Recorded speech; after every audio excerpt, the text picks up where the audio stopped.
Sveikinasi iš prekybos miestelio Urmas, savo mylimiausios jaukiausios virtuvės, kuri yra centrinėme Kauno turguje. Artėjant didžiausiai pavasario šventijai Velykoms, daugelis šeimininkių turbūt suka galvas, kogi nustebinti ir skaniai pamaitinti savo svečius.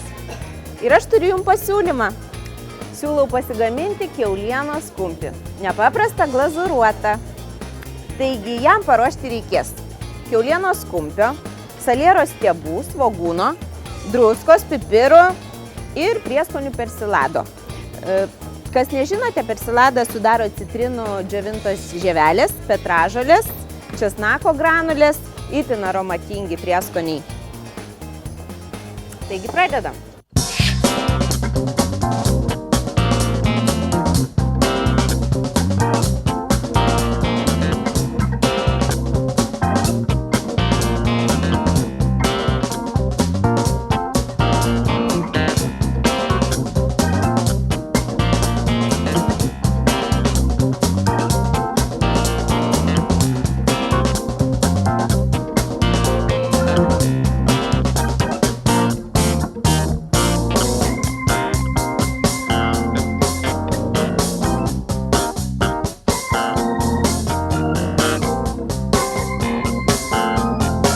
Pirmiausia, mums reikės susismulkinti saliero porą stiebų.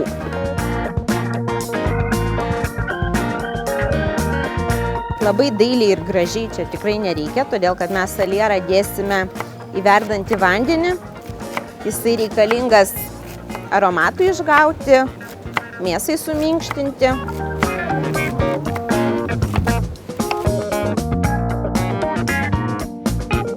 Taigi, užverdame puodę vandenį ir sudedame svogūną bei salierus.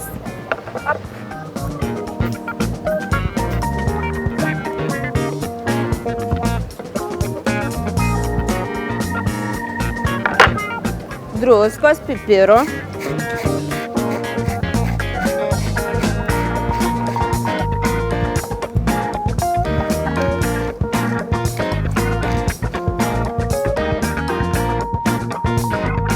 Salieras tegul šiek tiek paverda, ruošiame kumpį. Taigi, dabar paruošime kumpį. Labai dėkoju pardavėjom, kurios padėjo man išsirinkti tinkamą kumpį. Kumpį su lašinuku, nupjovė odelę. Lašinuką paliko tam, kad kepsnys nebūtų sausas, būtų šiek tiek riebesnis. O kad gražiau atrodytų, aš odeliai padarysiu įpjovas. Lašinuko sluoksnį padarysiu įpjovas. Taip kepinys gražiau, žaismingiau atrodys, kai iškeps, bus aiškiau, kam aš tai darau.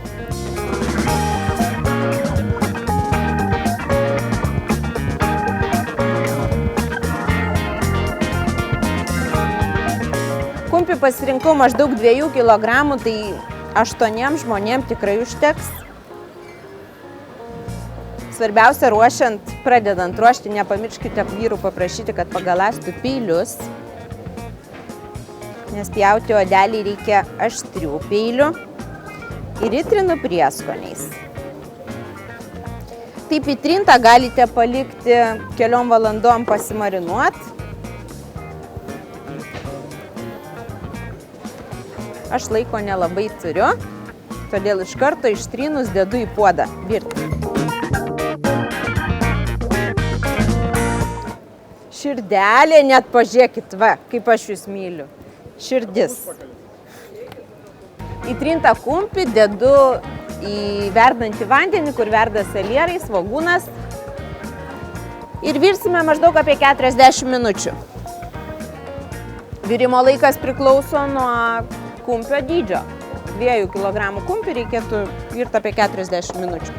Kol kumpis verda, pasiruošime glazūrą. Pasitikrinu, ar yra toksai žodis. Yra. Yra statybinė glazūra ir maistinė glazūra, kurią tepame kepinius. Taigi jai reikės medaus, garstyčių, obuolių acto, apelsinų džemo. Labai gerai, jeigu jisai būtų išvirtas su odelėm. Taip, rudo cukraus ir imbiero. Kaip tik žiūrėjau laidą, kaip reikia lupti imbierą.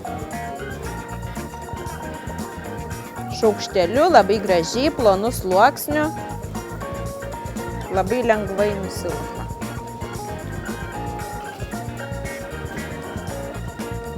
Nereikia naudoti skutiklio, kuris pašalina 30% imbiero. Taip. Ir dabar sutarkuojam.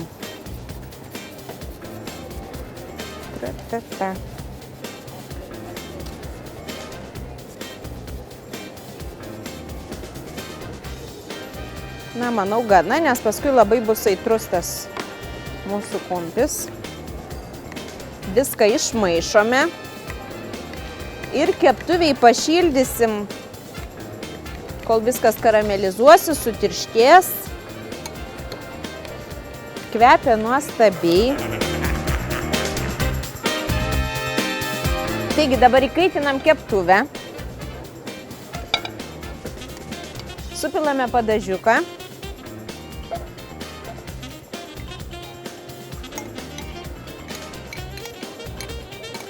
Ir pakaitinsim, kol sutirštės.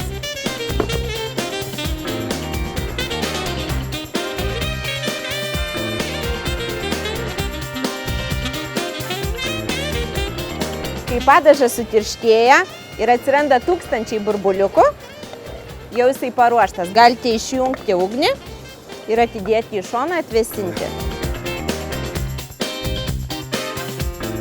Na štai, mėsa išvirė. Ji net pilnai neišvirė, iškeps galutinai orkaitėje. Labai gražiai sutrukinėjo mano lašinukas. Dabar galite suprasti, kam aš pjausčiau taip.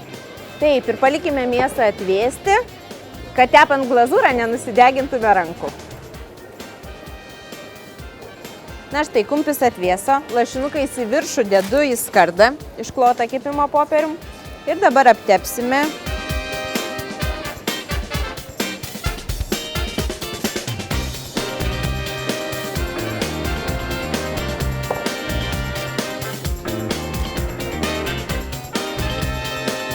Tam, aišku, patogiausia būtų naudoti konditerinį šepetėlį, bet aš pamiršau jį, todėl tepu rankom.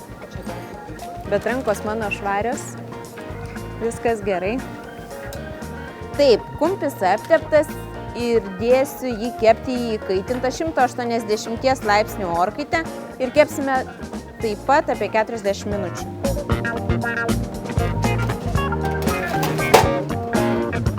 O dabar galima kavos.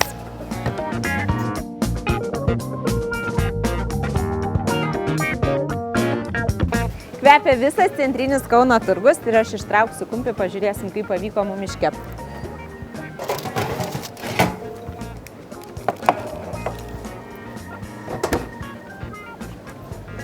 Labai gražus, minkštas. Taip. Ir kumpį aš apdėsiu, žinoma, galima ruošti su bulvėmis, su morkomis keptomis rankovėje. Bet aš, kadangi dėl laiko stokos, pasirinkau raugintus obuolius, kurių rasite čia, prekybos miestelyje Urmas, centrinėme Kauno turguje. Taigi be didelio vargo didelis kepsnys paruoštas. Gražių švenčių ir skanaus.